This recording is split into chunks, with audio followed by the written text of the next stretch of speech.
Reaction of metal with acid की reaction हालांकि मैंने पहले ही करवा दी थी, लेकिन इसमें क्या है कि एक दो एग्जांपल नाइट्रिक एसिड के साथ और दे देते हैं। हाइड्रोक्लोरिक एसिड और सल्फ्यूरिक एसिड के साथ एग्जांपल दे दिए थे। आपको पता है जब भी मेटल एसिड के साथ रिएक्शन देते हैं तो साल्ट बनते हैं और हाइड्रोजन गैस वहाँ से निकल जाती है। जैसे magnesium plus 2HCl that will form magnesium chloride plus hydrogen gas यहाँ से निकल जाएगी। ऐसे ही मैग्नीशियम की नाइट्रिक एसिड के साथ है तो मेटल का साल्ट और हाइड्रोजन गैस ही यहाँ से निकलनी है। जैसे MgNO3 का twice magnesium nitrate plus hydrogen gas. Zinc plus nitric acid zinc nitrate plus hydrogen. Formula क्यों बना ये आप क्रॉस मल्टीप्लाई वाले फार्मूले से आप बता सकते हो, क्योंकि मैग्नीशियम की वैलेंसी 2 है, क्लोराइड आयन की 1 है, तो आप बता सकते हो इसके ऊपर। ऐसे ही मैग्नीशियम की वैलेंसी 2 है, नाइट्रेट आयन की 1 है, तो आप इसकी फार्मूला बता सकते हो। एक्वारीजिया। एक्वारीजिया क्या होता है? It is a mixture of one part concentrated HNO3 plus 3 part concentrated HCl is known as aqua regia. Concentrated का मतलब होता है प्योर, 100% HCl ही हो, 100% नाइट्रिक एसिड ही हो, उसमें पानी ना मिला रखा हो। दो वर्ड आते हैं एसिड के सामने, एक तो कंसनट्रेटेड, एक डाइल्यूट। डाइल्यूट में क्या थोड़ा सा पानी मिलाया हुआ होता है, डाइल्यूट में पानी मिलाते हैं, थोड़ा सा उसकी कंसनट्रेशन कम कर देते हैं, और कंसनट्रेशन जितनी ज़्यादा होती है उतना ज़्यादा प्योर होता है। तो 3 पार्ट कंसनट्रेटेड HCl और 1 पार्ट कंसनट्रेटेड HNO3, इसको हम एक्वारीजिया बोलते हैं। और दूसरा नाम इसका रॉयल वाटर भी है। क्यों है रॉयल वाटर? ये बड़ा स्ट्रॉन्ग एसिडिक मिक्सचर है, बहुत स्ट्रॉन्ग है, और ये किसी के भी साथ रिएक्शन कर देता है, किसी को भी अपने अंदर डिजोल्व कर लेता है। इसका वाटर क्या होता है? सोलवेंट होता है। वाटर के अंदर जैसे NaCl, नमक है, चीनी है, सब कुछ घुल जाता लगभग। और ये ऐसी चीज़ है ये जो कम रिएक्टिव मेटल हैं, गोल्ड है आपका, आसानी से रिएक्शन नहीं देता। अगर ये आसानी से किसी के साथ रिएक्ट कर जाता, ख़राब हो जाता, तो इसका इतना चमक मारता है क्यों? फिर ये इसके इतना भाव होता ही नहीं भाई। 50,000 रुपये भाव चल रहा है, क्यों चल रहा है? क्योंकि ये चमक मारता है, महंगी धातु है, किसी के साथ रिएक्शन नहीं देता।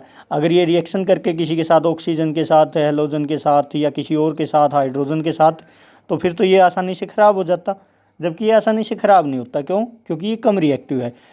प्लेटिनम इससे भी ज़्यादा महंगी मेटल है, फिर ये किसी के साथ रिएक्शन करना पसंद नहीं करते, लेकिन ये इतना स्ट्रॉन्ग है कि इनके साथ भी रिएक्शन कर जाता है। तो 1 पार्ट HNO3 और 3 पार्ट HCl मिक्स करोगे तो नाइट्रोसिल क्लोराइड बोलते हैं इसको, NOCl plus water plus chloride, ये बनता है। इसको नेसेंट क्लोरीन बोलते हैं। एटॉमिक फॉर्म में वेरी रिएक्टिव होता है ये।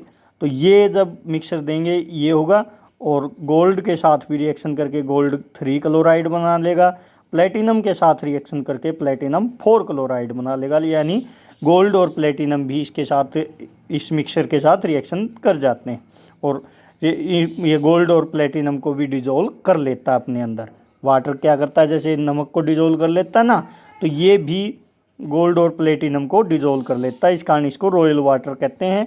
एक्वारीजिया भी इसका नाम है, और 1 मार्क्स में भी पूछ सकते हैं, या इसकी रिएक्शन गोल्ड और प्लेटिनम की आपकी ने, बाकी जो आपने पहले रिएक्शन की है भाई, एसिड के साथ क्या रिएक्शन होती है मेटल की, बेस के साथ क्या होती है, हाइड्रोजन के साथ, वो वहाँ कहीं भी एक भी रिएक्शन नहीं होगी। क्यों? क्योंकि ये कम रिएक्टिव है, वेरी लेस रिएक्टिव एलिमेंट है। लेकिन ये तो स्ट्रॉन्ग है, ये तो किसी के साथ धक्के से भी रिएक्शन कर लेता है, तो बड़ा स्ट्रॉन्ग मिक्सर है।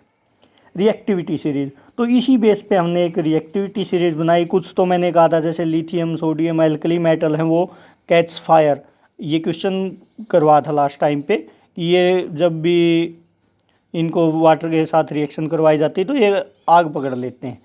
फिर आपने कुछ की रिएक्शन देखी थी जैसे आयरन की स्टीम के साथ, तो मतलब अलग अलग, कुछ तो इतने रिएक्टिव हैं कि बड़े फास्ट रिएक्शन करते हैं, इवन आग तक पकड़ लेते हैं, इवन कैच फायर।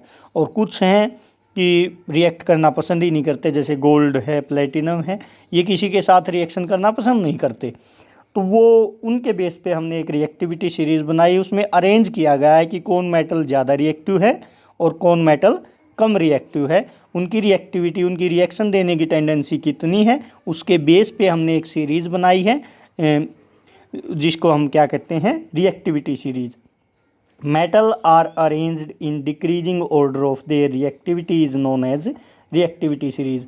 मेटल को अरेंज किया गया है, कैसे अरेंज किया गया है, जो पहले ज़्यादा रिएक्टिव एलिमेंट को रख दिया, बीच में मीडियम रिएक्टिव और लास्ट में सबसे कम रिएक्टिव एलिमेंट को, ये आपकी क्या कहलाती है, रिएक्टिविटी सीरीज। और ये फर्स्ट यूनिट में भी काम आती है, जहाँ आपने ये पढ़ा है ना कि मोर रिएक्टिव एलिमेंट हैं लेस रिएक्टिव मेटल को डिस्प्लेस कर देते हैं, तो वो भी यही सीरीज बताएगी।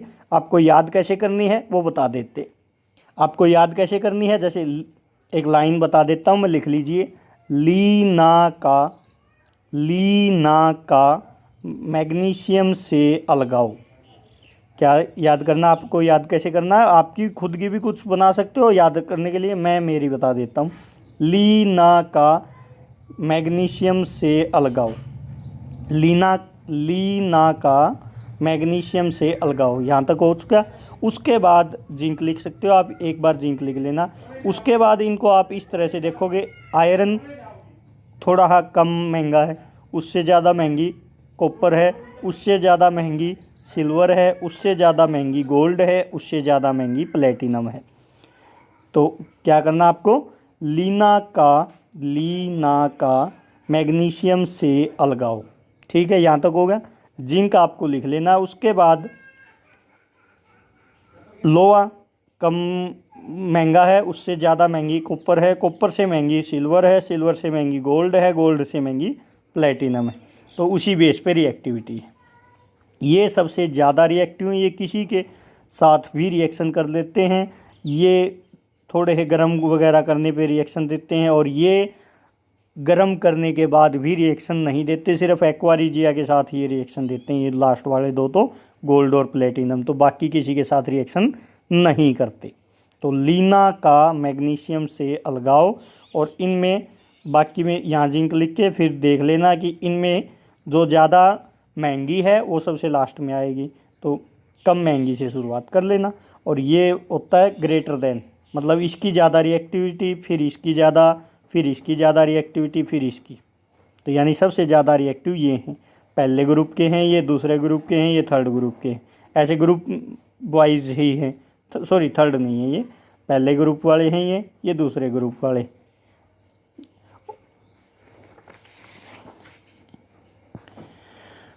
तो मोर रिएक्टिव मेटल है वो डिस्प्लेस कर देगा लेस रिएक्टिव एलिमेंट को, तो वो भी आप यहीं से बता सकते हो। कोरिजन, ये हम पहले पढ़ चुके हैं। It is a process of decay of metal surface due to its reaction with air and moisture is known as corrosion. क्या है, जंग लगना प्रोसेस है ये। कोई भी मेटल धीरे धीरे डीके मतलब ख़त्म होना, मेटल सरफेस है वो एयर यानी ऑक्सीजन के साथ और मॉइस्चर नमी के साथ रिएक्शन करके धीरे धीरे ख़त्म हो जाती है। प्रोसेस ऑफ स्लोवली डीके कह सकते हो, process of slowly DK of metal surface, धीरे धीरे मेटल ख़त्म हो जाता है मेटल की हवा और नमी के साथ रिएक्शन के कारण। जैसे फार्मूला ऑफ रस्ट, जंग लगना बोलते हैं, आयरन बुर के गिरने लगता है, धीरे धीरे ख़त्म हो जाता है। उसका कारण क्या है, वो बुरा बुरा हो जाता है, वो है हाइड्रेटेड फेरिक ऑक्साइड नाम है, x number of water molecule.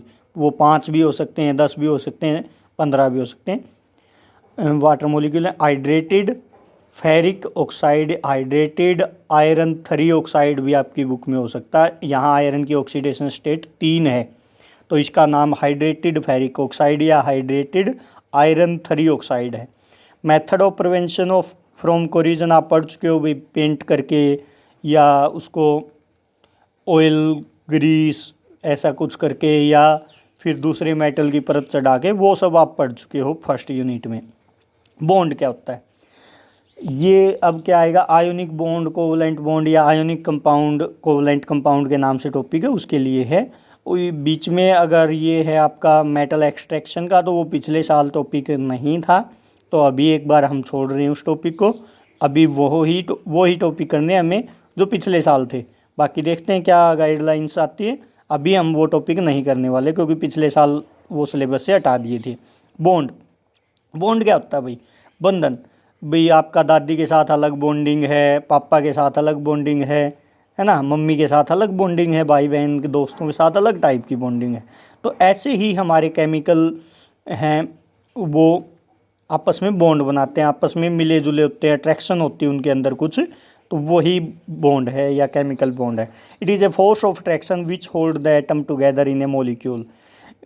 Force of attraction है which hold the atom together in a molecule, molecule को वो बांधे रखता है, उसको हम क्या कहते हैं, बॉन्ड कहते हैं, और या केमिकल बॉन्ड कहते हैं। फिर बात आई बॉन्ड क्यों बनते हैं भाई। Every atom wants to be stable, प्रत्येक एटम है स्टेबल होना चाहता है। कुछ एटम खुद के द्वारा स्टेबल है, some atom are stable on itself, खुद के द्वारा ही स्टेबल है, उनको बॉन्डिंग की जरूरत नहीं होती।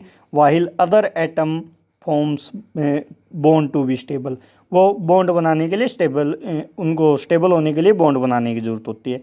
जैसे आपने एटम और मॉलिक्यूल पढ़े हैं मॉलिक्यूल स्टेबल होते हैं खुद के दम पे, एटम को बॉन्डिंग करने की ज़रूरत होती है। कुछ एटम हैं जो बिना बॉन्डिंग के भी स्टेबल होते हैं, और कुछ हैं उनको बॉन्डिंग करने की ज़रूरत पड़ती है किसी दूसरे एटम के साथ। तो उसका रीज़न ये है कि वो खुद के दम पे स्टेबल नहीं है। तो जो स्टेबल होना चाहता है वो बॉन्ड बना कुछ हैं वो खुद के दम पे स्टेबल हैं, और कुछ हैं बॉन्ड बना के स्टेबल होते हैं। तो स्टेबल होने के लिए, और कोई भी चीज़ है लाइफ में स्टेबिलिटी ही मांगती है, स्टेबल होना चाहती है। तो ऐसे ही केमिकल है, स्टेबल होना चाहते हैं, स्टेबल होने के लिए एनर्जी बॉन्डिंग करते हैं, और तब वो बॉन्ड बनाते हैं। एक रूल है octet rule. Every atom wants to be stable, प्रत्येक है वो स्टेबल होना चाहता है, and wants to complete its octet, और इसका ऑक्टेट पूरा करना चाहता है। इस रूल को हम ऑक्टेट रूल कहते हैं। ऑक्टेट का मीनिंग क्या है, having 8 electron in outermost shell, उसके बाहरी सेल में अगर 8 इलेक्ट्रॉन है तो उसका ऑक्टेट कंप्लीट है, और ऑक्टेट अगर कंप्लीट है तो वो हमारे लिए स्टेबल है। जैसे आपको ये नोबल गैस बोलते हैं, helium, neon, argon, krypton, xenon, radon, ये आपका 18 ग्रुप के एलिमेंट हैं। Helium, neon, argon, krypton, xenon. Hydrogen और हीलियम के लिए डबलेट, डबलेट मतलब 2 इलेक्ट्रॉन, ऑक्टेट मतलब 8 इलेक्ट्रॉन। आपने ऐसे देखे होंगे, हीलियम के लिए 2, नियोन के लिए 2 8, आर्गन के लिए 2 8 8, यानी के सेल, के एल, के एल एम, ऐसे सेल पढ़े हैं आपने। तो नियोन के केस में देखो 8 इलेक्ट्रॉन आउटर में, इसके भी 8 इलेक्ट्रॉन, क्रिप्टॉन के भी 8 इलेक्ट्रॉन। तो एक लेविस नाम के साइंटिस्ट थे, उसने देखा कि ये किसी के साथ बॉन्ड नहीं बनाते, कम रिएक्टिव हैं, और कम रिएक्टिव हैं, और इनका सबके 8 इलेक्ट्रॉन थे। तब उसने ये रूल दिया था कि जो जिसके पास भी 8 इलेक्ट्रॉन हो जाएंगे वो स्टेबल हो जाएगा, जिसके आउटर सेल में 8 इलेक्ट्रॉन हो जाएंगे वो स्टेबल हो जाएगा। हाइड्रोजन और हीलियम के पास सिर्फ के सेल है, उसमें 2 ही इलेक्ट्रॉन आ सकते हैं, तो उसके लिए डबलेट होता है। तो अगर 8 इलेक्ट्रॉन आउटर मोस्ट सेल में है तो वो स्टेबल है, और इसी रूल को ऑक्टेट रूल कहा जाता है। आयोनिक कंपाउंड क्या है, कोवलेंट कंपाउंड क्या है, वो बनते कैसे हैं, वो कल पढ़ेंगे। बस ये देखना है कि जिसके 8 इलेक्ट्रॉन कंप्लीट हो जाएंगे आउटर सेल में वो स्टेबल हो जाएगा, और इसको हम ऑक्टेट रूल के नाम से जानते हैं।